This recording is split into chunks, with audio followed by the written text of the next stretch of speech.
Hey guys, Jake coming back at you here. So you've decided, alright, I picked a broker. I figured out which one I want to go with, whether it's TD, IB, any of the top 5 on the Barron's 2016 online broker list, any of them. So you say, okay, I picked a broker, and now I'm going to open up my account. And you're like, well, what kind of account do I need to open? Well, we're here to discuss that today. So there are many different types of accounts you can open up. There are individual accounts. So okay, let me stop there. There are 2 different types of accounts that you can throw into different buckets. So there's cash accounts and there's margin accounts. Margin accounts give you more leverage. They're an account where when you say if you buy a stock, you only have to put half the money up and the broker will actually put up the other half. They'll charge you a little bit of interest to do so, but it allows your money to go farther. So say if you want to buy 100 shares of a $10 stock, instead of you putting up all the $1,000, you only have to put up 500 of it, and the broker will put up the other 500. So that's there's margin accounts. And then the other type of account is a cash account. Now cash accounts include all of your different retirement accounts, IRAs, 401ks, and it's pretty much like it sounds, you just get no margin. So if you want to buy those 100 shares of that $10 stock, you got to put up the whole $1,000. There are other things when you get into option trading that when in a margin account you can do different things that a cash account can't, but just keeping it simple here, there are cash and margin accounts. When I first started, I opened up what's called an individual account. It's a margin account that is in my own name. That's the, I guess, default account when somebody's opening up an account. I opened up that account without the idea that I was ever going to fund it, but I just opened the account because over at TD Ameritrade you get 60 days to play on their platform in the account. You could play on the virtual side, which they call paper money, so you can make virtual trades for 60 days without ever having to fund the account. I had somebody tell me that they actually never had to fund the account and they could still make the virtual trades. But that's what I did personally. If somebody came to me and said, hey, what type of account should I open? I'm new, I just want to dabble in the markets, I just want to get my feet wet, learn how to do this stuff. My advice, especially if they have a job, is to do a Roth IRA. Now, a Roth IRA is different from a traditional IRA. A traditional IRA is when you have a job, you work, you make money, you put the money, some of that money you made, into your IRA, your traditional IRA, and you actually get to take a tax deduction for that year for the money you put in the IRA. So you get a tax break now, but what happens is when you start investing in that account, the money grows. When you pull the money back out of the account, both all the money you put in and the gains that you created in the account are now taxed at that current tax bracket when you're pulling it out. So what that means is, and why I don't advise traditional IRAs, especially for somebody young who's just starting out, is you're saving a nickel in taxes now to pay $1 later, because you're not paying taxes on what you're putting in, but you're paying taxes on what you're taking out, which is far more than what you're putting in because you want to grow the account over time with all your investments. So a Roth IRA is different because the way it works is you get taxed now, so you don't get a deduction for when you put the money in, but you get taxed on it now, but you don't get taxed on it when you pull it back out. So the advantage there is you don't get taxed on it when you pull out both the contribution and your gains. So you're paying that nickel in taxes now to save $1 later. Much smarter way to do it. That's what I personally have. I have a Roth IRA. But the reason I advise somebody new to trading to use a Roth IRA is, say if you do open up that individual account, that margin account in your own name, now when it comes tax time, you have to fill out every single trade you ever made in that margin account on your Schedule D of your personal 1040 tax returns. So line by line, you gotta write out every single trade you ever did. Now I know people who just hand all of their stuff to their tax accountant and say, do it. And well, I don't advise people doing that. I think you should be more involved in that process, but it's kind of a hassle.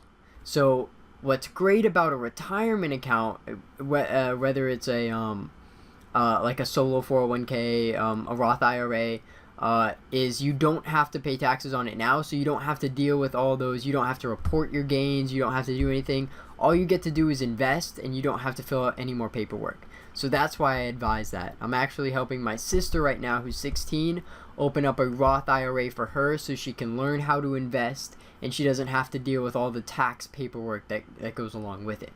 Now, if you do, you're like, hey, Jake, you were talking about this margin. I only have to put up half the money, and I get to buy the whole thing. That's awesome. I want that.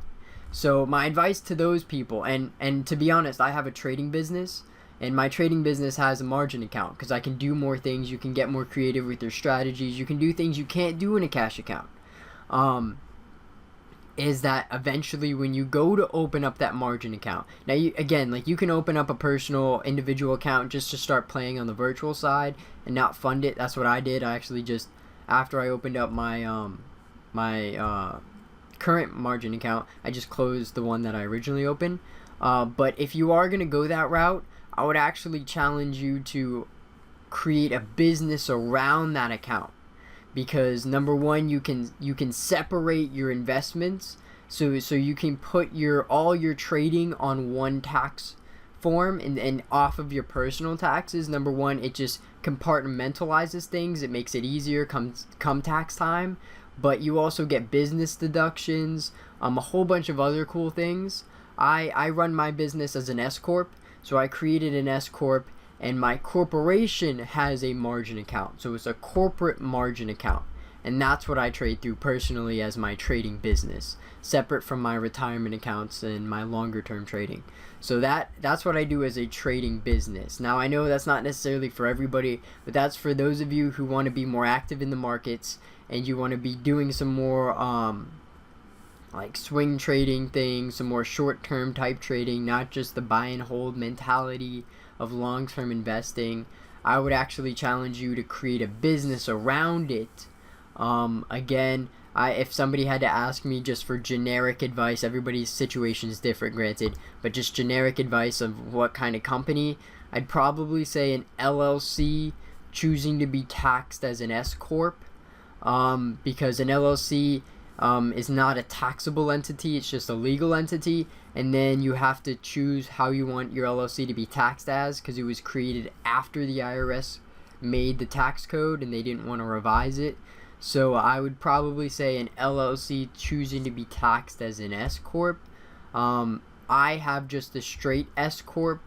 Again, if I do it all over again, I do an LLC tax as an S corp, because it you don't have to do all the corporate formalities that a regular corporation does, yet you get all the tax benefits of it. Again, that's just what I do. I'd say talk to a tax accountant or a tax either an attorney or an accountant to see what's best for your situation. But again, if somebody asks me for generic advice for a company to create a margin account, creating a company around a margin account, that's what I'd say. So again, if you're just like, I just want to start, I don't want to do all this fanciness, I just want to get my feet wet in the market, again, my advice is a Roth IRA, because you don't have to report any of the tax stuff, and you pay taxes on it now, but you never pay taxes on it when it comes time to start pulling that out for your retirement. And the great advantage of it too is that you can always pull out your contributions at any time. So say you put in $5,000 this year and you turn the $5,000 into 10, and some emergency happens in your life and you need $5,000, you can take out the $5,000 you put in the account originally, because you've already been taxed on it. So because you've already been taxed on it, you can take that money out. Now the gains, you have to wait until you reach the retirement age to take those out, but you can always take out contributions. So again, you pay taxes on it now to never pay taxes on it later. Smarter move. You don't have to deal with any of the the filling out tax forms and writing about all the different investments you're doing on the Schedule D of your 1040. You don't have to deal with that. And again, it is a cash account. You're somewhat limited. But again, if somebody was asking and saying, I want to do margin, I'd say to create a business around that. So again, just some here. So when you're filling out the application, I'm just using TD Ameritrade because that's what I originally signed up with. But you can see if you come down here, fill out all the questions. Most common types of account: an individual, that's a personal margin account like I was talking about. You got your traditional IRA, your Roth IRA, which is what I'm recommending for most people. And then when you get into my recommendation for a margin account, it would actually be a business corporate margin account. That's what I use, or a limited liability company rather. That's what I would recommend. That's what I probably should have done. But you learn from your mistakes, you know. Hey, it's a learning process. I just jumped in and I'm figuring this out as I go, man. But again, just a few tips and tricks when you're filling out this form. It's not too scary. It's not that hard. You'll get approved. Everybody gets approved. But it just depends on how much privileges they'll give you. I would, no matter what account you say, I definitely choose actively trade stocks, ETFs, options, futures, and Forex. Even if you're not going to actively trade, it'll allow you to do some... It won't limit you in the future. So you have access to Thinkorswim, Trade Architect, which is their intermediate platform, and you can do options trading things. Again, you're just not, I guess, putting yourself in a box, so just looking forward. And I would definitely say you're not new to investing. Again, I don't, not trying to lie. You don't have to lie on this form.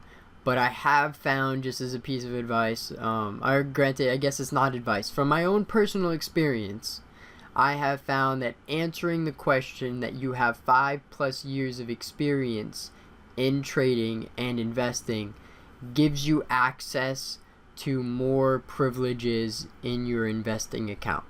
Now, granted, I don't think, I'm not advocating for anybody to lie about their experience or anything. I'm just stating that I have seen that you get approved for more things if you say you have 5+ years experience.